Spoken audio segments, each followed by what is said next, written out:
muchas gracias por apoyarme para realizar esta tarea. Es un proyecto de la clase de anatomía y nos pidieron que fuera una clasecita editada en video con público. Básicamente es una plática de las funciones del aparato respiratorio. Todos ustedes, pues bueno, es pan de todos los días, saben cómo funciona y qué es lo que tienen que hacer, entonces es una sencilla plática de repaso. ¿Cuál es la función principal del aparato respiratorio? Pues aportar al organismo oxígeno suficiente para que se pueda alimentar el cuerpo, es decir, que sea un metabolismo celular adecuado. ¿Cómo lo hace? A través de una mecánica ventilatoria, ¿sí? Que consta de dos fases. Una es la inspiración, que es la entrada del aire o del oxígeno a nuestro cuerpo, y la segunda es con una expiración, cuando ya desaloja el CO2 y los gases que ya no ocupan nuestro cuerpo, ¿sí? ¿Cómo lo hace? A través de ventilación pulmonar, que es la entrada y salida de aire y oxígeno. Perfusión pulmonar, que es lo que permite el intercambio dentro de los alveolos y los capilares, donde suministra el oxígeno a las células, obviamente, y recoge los desechos de CO2.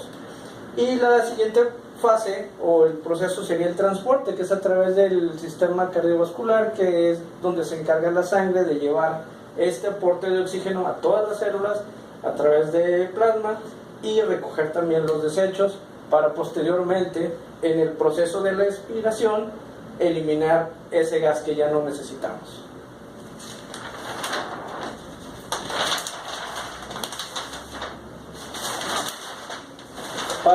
Para realizar estos procesos, en las funciones específicas se requieren músculos, los músculos llamados de la respiración.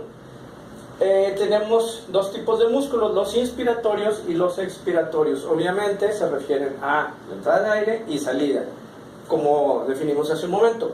Los músculos inspiratorios están en el diafragma, intercostales externos, serratos, escalenos, pectorales. ¿Sí se acuerdan dónde están? ¿Verdad, muchachos? No, bueno, pues usted qué le digo, ¿verdad? Los expiratorios tenemos los intercostales internos, la pared abdominal, transversos, oblicuos, piramidal y recto mayor. ¿Qué es lo que hacen estos músculos? Al momento de inspirar o de respirar, básicamente el diafragma se contrae, ¿sí? Permitiendo que se expandan los pulmones. Igual que los intercostales externos van a permitir que las costillas se expandan o se abran un poquito, igual el esternón, para que puedan crecer y pueda entrar el aire o el oxígeno a nuestros pulmones. En el proceso de la expiración van a tener un proceso inverso. Están los intercostales internos y la pared abdominal, que van a ejercer un pequeño movimiento junto con el diafragma para que se comprima nuestro tórax o nuestros pulmones y permitan la salida del aire. Básicamente es como funciona este proceso de los músculos.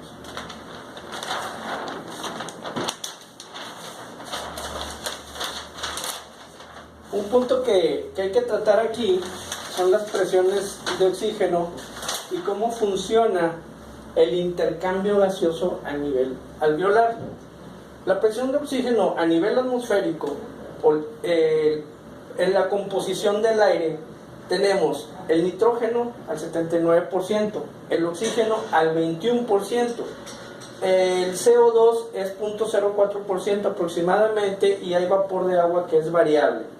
A nivel alveolar tenemos 572 milímetros de mercurio de nitrógeno, el oxígeno 101, el CO2 40 y el vapor puede ser alrededor de 47 milímetros. ¿Ok? La presión se puede medir en varias unidades. Puede ser en centímetros de agua, en kilopascales o en milímetros de mercurio. Un centímetro de agua es igual a 0.1 kilopascal. Igual, un centímetro de agua es igual a 0.73 milímetros de mercurio. La presión barométrica, la ideal se mide a nivel del mar, que es la mayor presión que podemos tener en el ambiente. Y esta es de 760 milímetros de mercurio.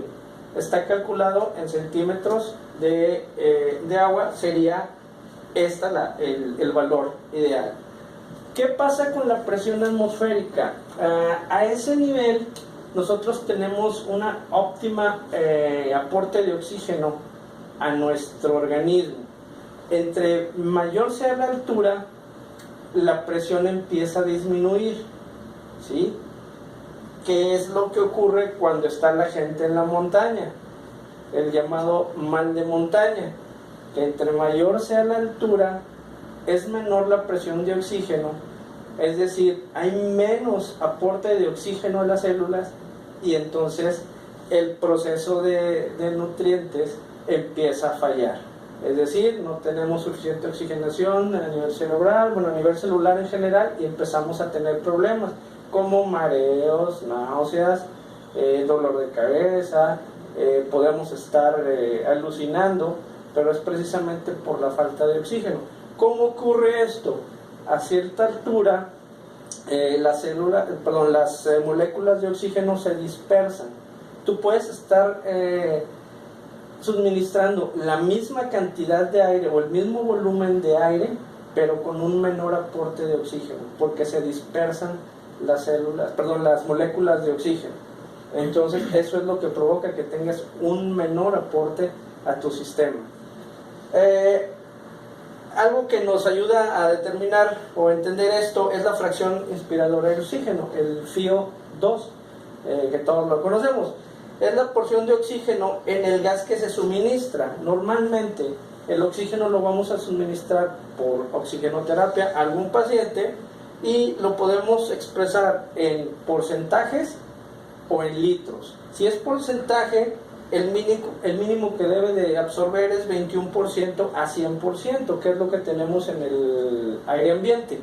Y si fuera en litros, pues igual es de 0.1 litros a 21 litros, que es la capacidad máxima que le podamos suministrar a un paciente. Esto ya sería con dispositivos específicos, como son las puntas nasales, las mascarillas, diferentes tipos de mascarillas, hasta obtener el mayor número de litros suministrados. Un punto importante es cómo ocurre el intercambio gaseoso a nivel alveolar, ¿sí? Es decir, a través del aparato respiratorio, pues el aire pasa a través de las fosas nasales, las narinas, se calienta, se humedece, pasa a través de la laringe, de la tráquea, llega hasta los bronquios, pasa de los bronquios a los bronquiolos y a su vez a los alveolos y a los capilares. ¿Qué es lo que ocurre ahí? ¿O cómo es que se produce este proceso? Es a través de un cambio de presiones, ¿sí? ¿Cómo funcionan las presiones? Una presión contenida en un área, o mejor dicho, la presión que se contiene en un área que sea mayor a otra área de menor presión, por gases se va a transportar. ¿Qué es lo que ocurre con los alveolos? Cuando nosotros respiramos, ¿sí?, o tenemos una inspiración, la presión barométrica externa es mayor a la presión que se encuentra dentro de los sacos alveolares. Y es así como va a ser el suministro del aporte de oxígeno a esas células, ¿sí? Va a ser un transporte dentro de los sacos alveolares, ¿sí?, para suministrar el oxígeno. Y cuando nosotros expiramos, el proceso es inverso, es exactamente igual. Se inflan los pulmones, ¿sí?, y lo vamos a forzar a salir. Mediante la respiración hay mayor presión dentro de los sacos alveolares que la presión externa. Y eso va a ser el mismo proceso. Va a haber un transporte a través de las membranas para desechar los gases que ya no necesitamos, como es el CO2. Y básicamente eso es lo que tenía que platicarles para esta clase. ¿Alguna pregunta? ¿Algo que no haya quedado claro? No, pues estoy... Sí. Porque ya son las 7:30. Sí. Bueno, muchas gracias, señores. Qué amables por ayudarme. Espero que nos vaya bien en esta clase. Vale. Gracias. Gracias.